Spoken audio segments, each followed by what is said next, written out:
কলকাতা জনকণ্ঠ, গ্রাম ও শহরের মেলবন্ধন।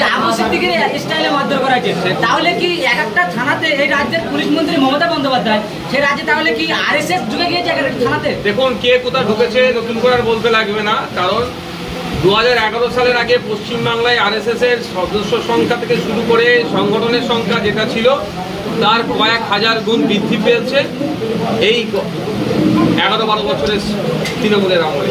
সেটা নতুন করে বলতে লাগে না। তারপরে বলবো, পুলিশের কয়েকটা অফিসার যদি অন্যায় করে সমস্ত পুলিশ প্রশাসনকে আমরা কোনোদিন দায়ী করতে পারি না, পারবো না। কিন্তু যারা এই অন্যায় করছে তাদেরকে আমরা ছেড়ে কথা বলবো না। আমরা বিচার ব্যবস্থা আইনের প্রতি ভরসা রাখি। মমতা ব্যানার্জি তাদেরকে আড়াল করতে চায়, তাদের বিরুদ্ধে কি ব্যবস্থা গ্রহণ করা যায় আইনের মাধ্যমে সেটা আমরা দ্রুত কি পদক্ষেপ নিতে চলেছে? একাধিক থানাতে আমরা দেখছি এইভাবে মারধর করা হচ্ছে আইসেফ কর্মীদের। বারংবার পুলিশরাই বলছে আবু সিদ্দিকের মতন হাল করা হবে যদি বেশি লাফালাফি করা হয়। দেখুন, ওরা অনেক কিছু বলবে, তখন যারা জালে জড়িয়ে যাবে না। পঞ্চায়েত নির্বাচনের সময় অনেক পুলিশ অনেক রকম ব্যবহার করেছে, তাদেরকে একে এক করে কলকাতা হাইকোর্টে আমরা টেনে নিয়ে আসছি। আইনের মাধ্যমে সবটাকে জব্দ করবো যারা অন্যায় করবে। আবু সিদ্দিকের সাথে সাথে এবার কলকাতা হাইকোর্টে আনিস খানের চর্চা হচ্ছে, কি বলবো? আজকে আনিস খানের জন্মদিন, সেই জন্য আরো বেশি হয়তো আপনারা চর্চা করছেন। দুর্ভাগ্যের বিষয়, মমতা ব্যানার্জি বলেছিলেন 14 না 15 দিনের মধ্যে করে দেবে, সিট গঠন করে বিচার হয়ে যাবে। এখন হয়তো মনে হয় 15 দিন সম্পূর্ণ হয়নি। মমতা ব্যানার্জির আমলে দলিত, আদিবাসী আর পিছড়া বর্গের মানুষের খুব খারাপি থেকে বেশি হচ্ছে, বেশি ক্ষতিগ্রস্ত হচ্ছে, বেশি মা হারা হচ্ছে, বাপ হারা হচ্ছে, সন্তান হারা হচ্ছে এই মমতা ব্যানার্জির আমলে।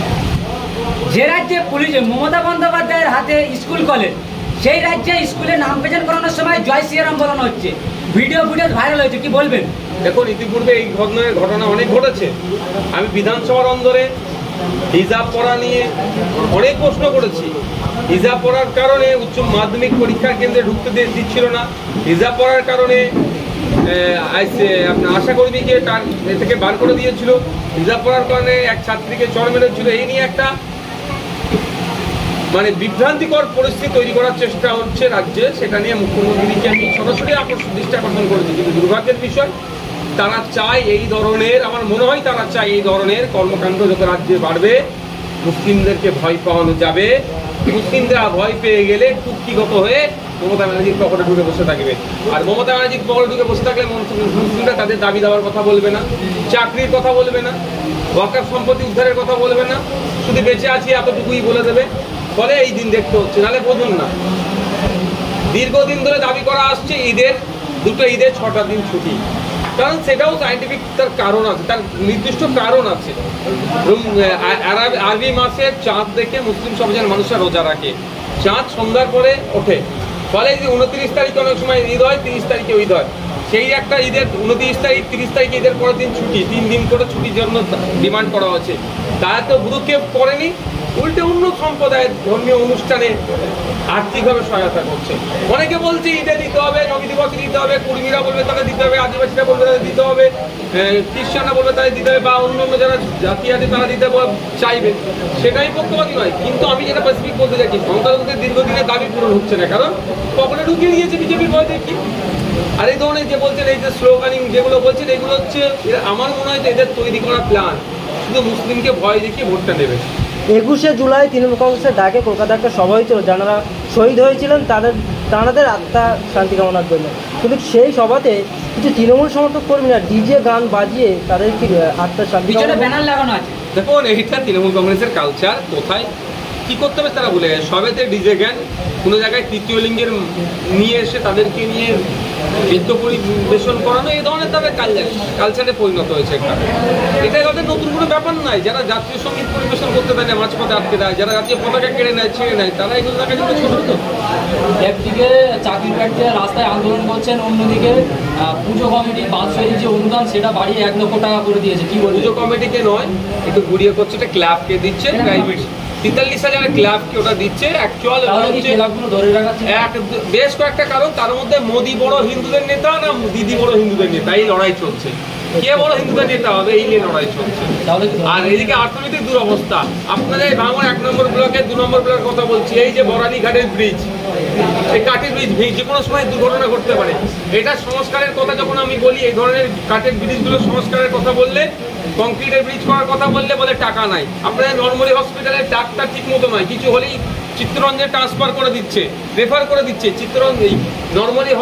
নলমুড়ি হসপিটাল, ওইদিকে জিরেনগাছার ব্লক, দুটো ব্লকের হসপিটালকে উন্নত মানের করার কথা বললে, ডক্টর দিতে বললে, ঔষধ নার্স দিতে বললে, বা মেডিকেল ইকুইপমেন্ট দেওয়ার কথা বললে কি বলে যে এখন টাকা নাই। আর এইদিকে ভোটকে ধরে রাখার জন্য কে বড় হিন্দুদের নেতা হবে, হিন্দু ভোট লাগবে কেন, মুসলিম ভোট তো পকেটে চলে এসেছে, বাকি হিন্দু ভোট, এই ধরনের হিন্দু ভোটটাকে আনার জন্য টাকা দেওয়া হচ্ছে। একটা সময় ছিল দুর্গা উৎসব কমিটি চিফ মিনিস্টার রিলিফ ফান্ডে টাকা দিত, আর এখন উল্টে সরকার চিফ মিনিস্টার টাকা দিচ্ছে দুর্গা উৎসব কমিটিকে। তাহলে কি সংখ্যালঘুদের জন্য কি কোনো চিন্তা নেই বাংলার মুখ্যমন্ত্রী? আমি তো নতুন করে আর কেন বলবো, শুধু শোষণ করা হচ্ছে, তোষণের নামে সংখ্যালঘুদের শোষণ করা হচ্ছে। মমতা বন্দ্যোপাধ্যায়ের মুখে বারংবার বলি ফোটে যে বিজেপি চলে আসবে, আর সেই রাজ্যে মমতা বন্দ্যোপাধ্যায়ের এরিয়ায় যেসব স্কুল আছে, কলেজ আছে, সেই স্কুলে নাম প্রেজেন্ট করানো হচ্ছে, জয় শ্রীরাম বলতে বলছে। তাহলে কি বলবেন, এটা মমতা বন্দ্যোপাধ্যায় বা বিজেপির সঙ্গে কোনো সেটিং আছে? বিজেপি চলে আসবে নয়, মমতা ব্যানার্জি বিজেপিকে ফ্রন্টে নিয়ে এসে লড়াই করবো বলেছিল, ভুলে যাচ্ছেন না।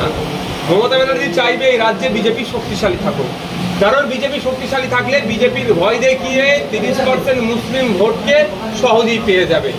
আর এই শুধুমাত্র 30% মুসলিম ভোট নয়, প্রায় 100টা সিট, 100টার অধিক সিটে মুসলিম ভোট ফ্যাক্টর হয়, আর জিতের ক্ষেত্রে ফ্যাক্টর হয়। তাহলে বিজেপির ভয় দেখালেই তাহলে মুসলিমরা অন্য কোনো জায়গায় যাবে না, ভোটটা পকেটে রাখবে, মুসলমানদের পকেটে ভরে নেবো, উন্নয়ন তো দূরের কথা, মাতাল বানাবো।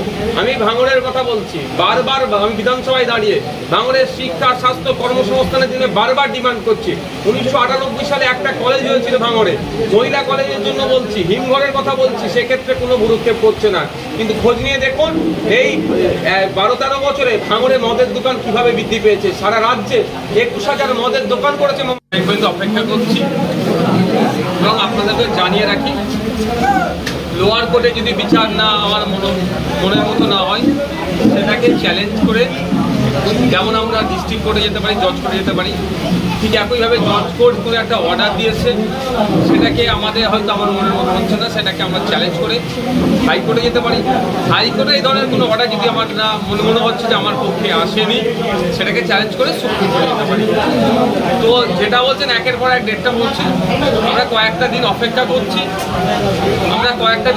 করছি, এর জন্য আমাদের যারা লিগাল অ্যাডভাইজার যারা আছেন, অ্যাডভাইস যারা দেন, তাদের সাথে কথা বলছি, প্রয়োজনে আমরা সর্বোচ্চ ন্যায়ালয়ে যাব।